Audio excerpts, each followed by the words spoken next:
Have you ever seriously wondered what it really takes to become a millionaire?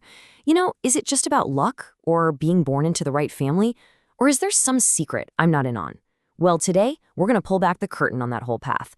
We're going to break down the actual principles and the mindset you need, and then we'll see it all play out with a really cool real-world example. Okay, let's get into it. So first things first, let's just get rid of the biggest myths right off the bat. YouTuber and self-made millionaire Andre Jick kicks off one of his videos with this exact joke. And honestly, it's perfect because it just immediately throws out that whole idea that you have to inherit wealth or just get some crazy lucky break. The real path? It's something else entirely. So what is that path then? Well, it's not about making vision boards and just, hoping for the best. As Andre found out, and really, as all the financial experts will tell you, real success with money comes down to one simple thing: building good habits and sticking to them. It's all about what you do day in and day out. Now, before we even touch the numbers or the strategies, we have to start at the very foundation, your mind.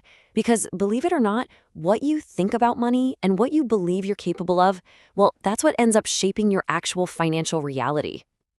This quote from Henry Ford just nails it, doesn't it? If you have this deep down belief that becoming wealthy is just not in the cards for you, then your actions are going to follow suit.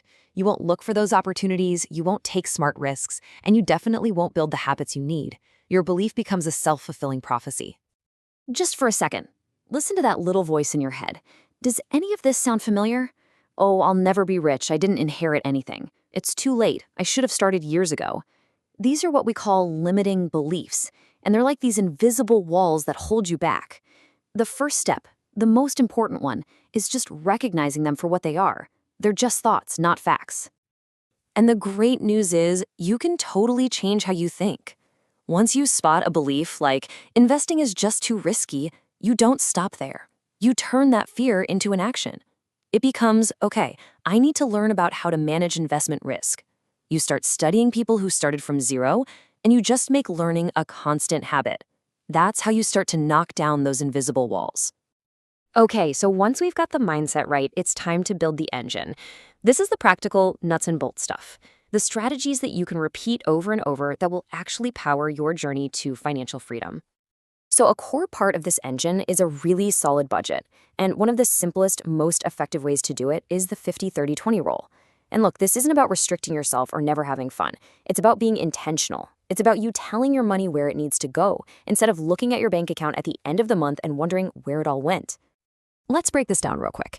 So 50% of your take-home pay goes to your absolute needs, your rent or mortgage, groceries, the essentials. 30%, that's for your wants, the fun stuff, hobbies, going out, entertainment.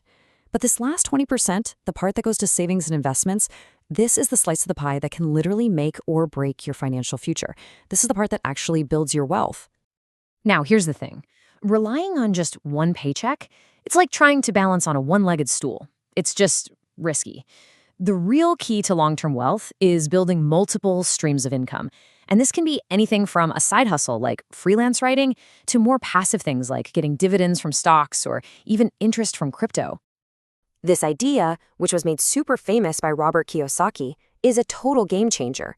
You shift your whole focus from just trading your time for money to buying and building assets. So what's an asset? It's anything that puts money in your pocket, even when you're not actively working. This is how you really start to make your money work for you. All right, so we've covered the mindset, we've talked about the strategies, but what does all this actually look like when you put it together in the real world? Well, let's dive into the playbook of Andre Jick, who took these exact principles and used them to build some serious wealth. Get this, after just a few years of consistently using his strategy, this was Andre's approximate net worth. And we're not talking about a lottery win or some big inheritance. This was the direct result of the habits and the principles we've been talking about. So how did he actually structure that wealth? It wasn't all just sitting in a savings account. Notice that huge chunk of cash. That's set aside for a big goal, like buying a house. But the rest? It's spread out across different kinds of assets, from crypto to stocks. This is diversification in action, and it helps protect you if any one market takes a nosedive. This brings us to a really core part of his whole investment philosophy. He doesn't chase the hype. So instead of buying what's popular and usually way overpriced, he does the opposite. He's what you'd call a contrarian. He actively hunts for great quality assets that are just unpopular or overlooked at the moment. And this right here is just a brilliant example of how powerful that is. Remember when oil futures actually went negative and everyone was panicking, thinking it was the end for oil? That's when he bought shares in ExxonMobil. And just look at the result. In only 3 months, that unpopular bet was up 40%, while the general market was up a respectable but much smaller 7.5%.